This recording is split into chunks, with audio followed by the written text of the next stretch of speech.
गुरुर्ब्रह्मा गुरुर्विष्णु गुरुर्देव महेश्वरः गुरुः साक्षात् परब्रह्म तस्मै श्री गुरुवे नमः। तस्मै श्री गुरुवे नमः।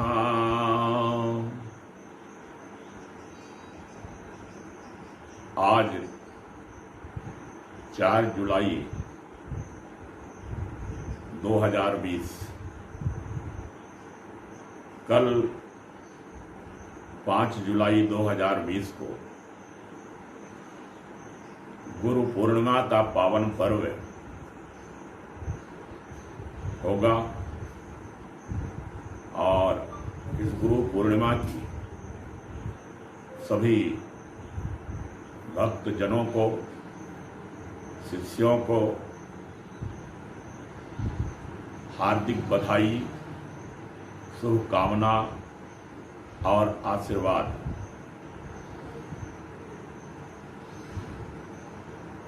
श्री रामचरितमानस और श्रीमद् भागवत महापुराण में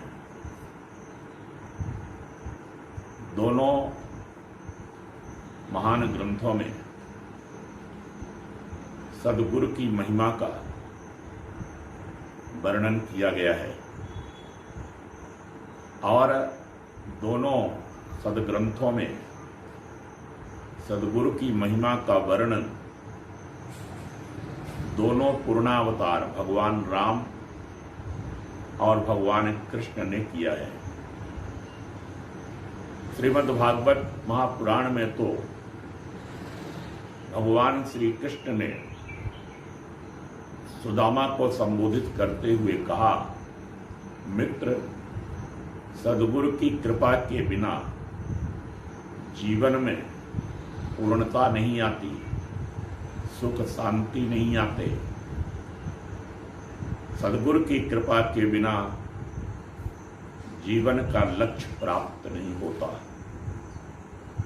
गुरोर अनुग्रहेणैव पुमान पूर्ण प्रशांतये। और भागवत जी में भगवान श्री कृष्ण ने उद्धव जी को उपदेश करते हुए कहा, उद्धव, ये मानव शरीर बड़ा दुर्लभ है, फिर भी हरि की कृपा से बड़े सुगमता से प्राप्त हुआ है। इस मनुष्य शरीर को प्राप्त करने के लिए किसी ने कोई मूल्य नहीं चुकाया है, कोई प्रयास नहीं किया है। ये तो हरि की कृपा है। कबहु करी करुणा नर देही देत ईस बिनु हेतु सनेही। इसीलिए भगवान कृष्ण कहते हैं, सुलभम सुदुर्लभम। ये जो दुर्लभ है, मनुष्य का शरीर बड़ा दुर्लभ है। बड़े भाग मानुष तन पावा, सुर दुर्लभ सद ग्रंथनि गावा। यह जो दुर्लभ मानव जीवन है, प्रभु की कृपा से सुगम हो गया है, मिल गया है। नृदेह माद्यम सुलभम सुदुर्लभम प्लवम सुकल्पम गुरु कर्णधारम मयानुकूलेन नभस्वतीरितम पुमान भवाब्धिम न तरेस आत्मा। भगवान श्री कृष्ण कहते हैं, उद्धव, यह दुर्लभ मानव देह मेरी कृपा से सुलभ हो गया है। और यह मानव देह नौका है। भव सागर से पार जाने के लिए सुगम नौका है, लेकिन नौका से व्यक्ति नदी पार करता है, समुद्र भी पार करता है, लेकिन नौका में बैठ जाने मात्र से नौका पार नहीं ले जाती है। स्वयं बैठने वाला या तो नाव को चलाने में कुशल हो और या तो फिर कुशल नाविक का आश्रय लेना चाहिए, जो हमें पार लगा दे। और एक बात ये ध्यान रखना, ये शरीर रूपी नौका में पार जाने वाला यात्री शरीरधारी जीव है। वो स्वयं इस शरीर रूपी नौका को अपने पुरुषार्थ के द्वारा पार ले जाए, संभव नहीं। छोटी मोटी नदियों में भी कठिन होता है, फिर ये भव सागर है। और कुशल नाविक न हो, नाव चलाने की कला में निपुण न हो, या समर्थ न हो, थोड़े में ही थक जाए, अथवा तूफान में नौका फंस जाए तो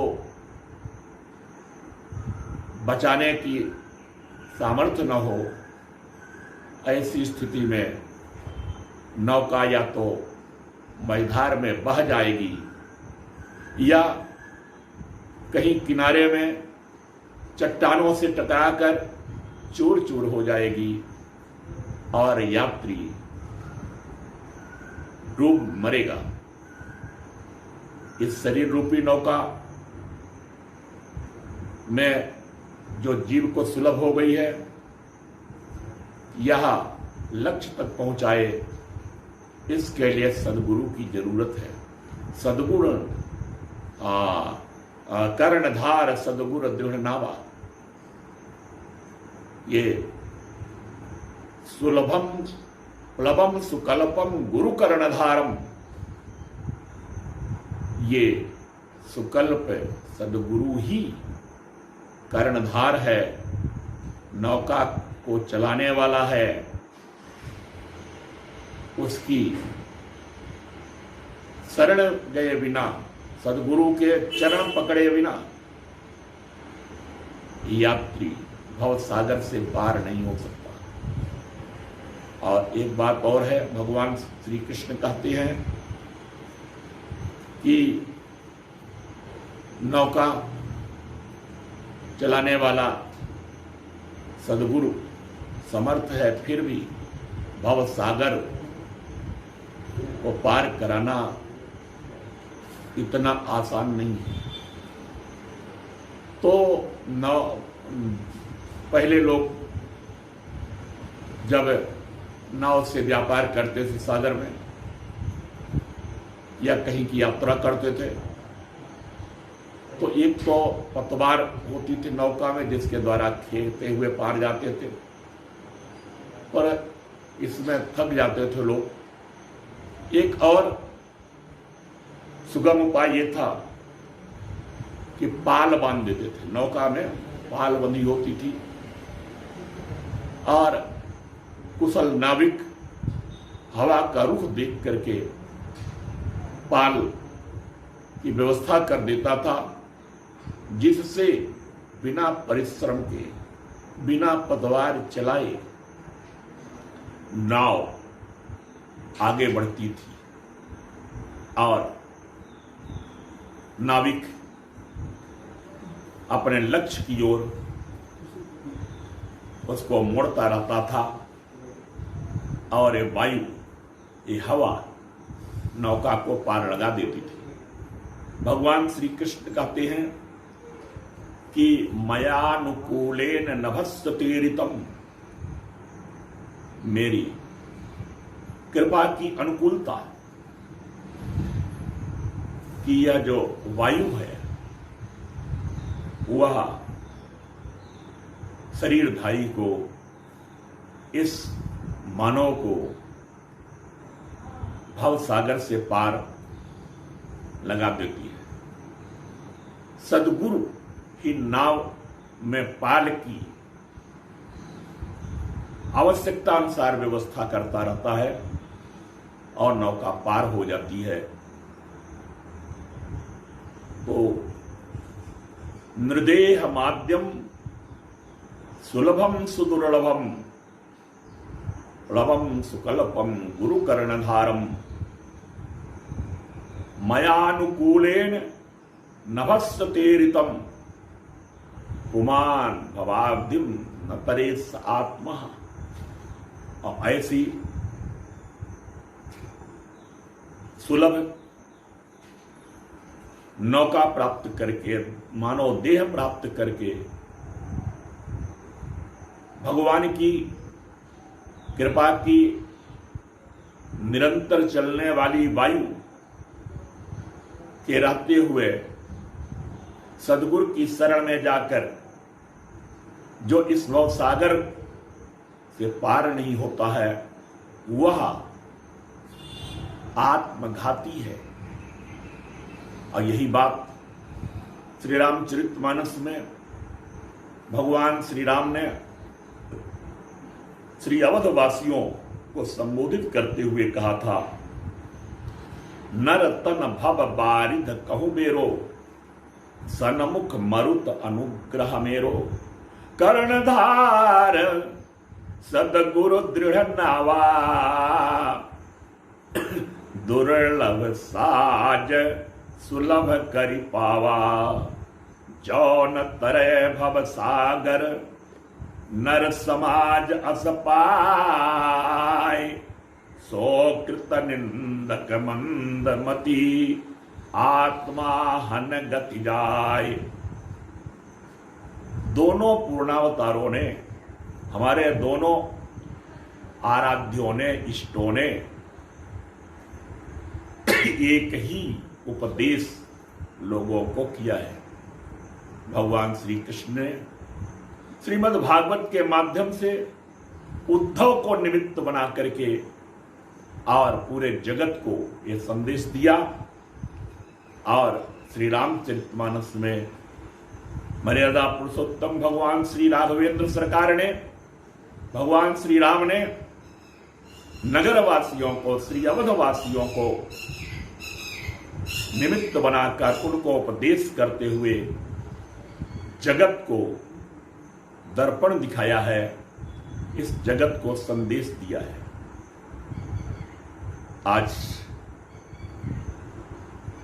गुरु पूर्णिमा की पूर्व संध्या वेला में यह संदेश आप सबको संप्रेषित है। कल आप सब गुरु पूर्णिमा के दिन आप सब लोग सद्गुरुदेव की पूजा करें। ये इस समय साल 2020 का ये साल वैश्विक महामारी के कारण जो कोई भी पर्व मनाने की हमारी परंपरा रही उसमें बदलाव किया गया है। लोग सद्गुरु तक के पास तक नहीं जा सकते, अपने घरों में सद्गुरु के चित्रपट की पूजा करें, आराधना करें, प्रार्थना करें और प्रेरणा लें। और कोई भी संत हैं वो सब सद्गुरु होते हैं। श्री रामचरितमानस और भागवत भी सद्गुरु हैं। और सद्गुरु भगवान हैं कृष्णम वंदे जगत गुरुम। भगवान श्री कृष्ण जगत गुरु हैं। आपकी जहां भी श्रद्धा हो, निष्ठा हो, वहां आप सदगुरु की पूजा करें। सदगुरु चलता फिरता भगवान का विग्रह है, मूर्ति है। जैसे पाषाण की प्रतिमा में, धातुओं की प्रतिमा में, दारू विग्रह में हम भगवान की पूजा आराधना करते हैं, ऐसे सदगुरु जो चलता फिरता भगवान का विग्रह है उसकी पूजा करें। सर्वदेव नमस्कारम केशवम प्रतिगच्छति। जैसे वर्षा की बूंदें कहीं भी गिरती हों पर उन सब का लक्ष्य सागर होता है, ऐसे ही धार्मिक अनुष्ठान, पूजा पाठ, कथा आदि जो सुने जाते हैं उन सब का लक्ष्य है भगवान की आराधना। सदगुरु के माध्यम से भी भगवान की ही पूजा होती है। सदगुरु साक्षात परब्रह्म है। तस्मै श्री गुरुवे नमः। ये साक्षात परमात्मा है, ब्रह्म है। सदगुरुदेव की पूजा करें, लाइव दर्शन करें इस वर्ष और ध्यान करें अपने सदगुरु का। जिनके पास जो दीक्षित नहीं है वे किसी भी संत का और सदग्रंथ का, भगवान का पूजन करें। और गुरु के दो रूप हैं, एक दीक्षा गुरु होता है, एक शिक्षा गुरु होता है। शिक्षा गुरु हमें संसार में जीवन जीने की कला सिखाता है, हमें संसार से जोड़ता है, संसार में व्यवहार करने में हमें कुशल बनाता है और विविध प्रकार के ज्ञान विज्ञान से हमारा परिचय कराता है। ये शिक्षा गुरु है जिसे हम शिक्षक बोलते हैं। और दीक्षा गुरु हमें अंतर की यात्रा में ले जाता है। शिक्षक बाहर के जगत से जोड़ता है, दीक्षा गुरु हमें बाहर के जगत से जगदीश की तरफ, परमात्मा की तरफ, अंतर जगत की तरफ उन्मुख करता है, प्रेरित करता है। शिक्षक बहुत होते हैं, अलग अलग विषयों के शिक्षक अलग अलग होते हैं। ये सब विषय है, विषय बहुत होते हैं। अध्यात्म कोई विषय नहीं, वो समग्र जीवन है, समग्र शिक्षा है। तो दीक्षा गुरु, आध्यात्मिक गुरु का स्थान इस देश में सर्वोच्च है।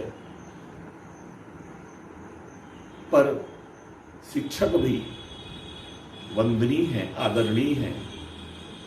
आप अपने शिक्षकों का, शिक्षा गुरु का भी सम्मान करें, दीक्षा गुरु की पूजा करें, आराधना करें। फिर दीक्षा गुरु भगवान से जोड़ता है, शिक्षा गुरु संसार से जोड़ता है। तो आप सबको बहुत बहुत शुभ आशीर्वाद, मंगल कामना और गुरु पूर्णिमा का उत्सव पूजन आपके जीवन को सुख समृद्धि से भरे।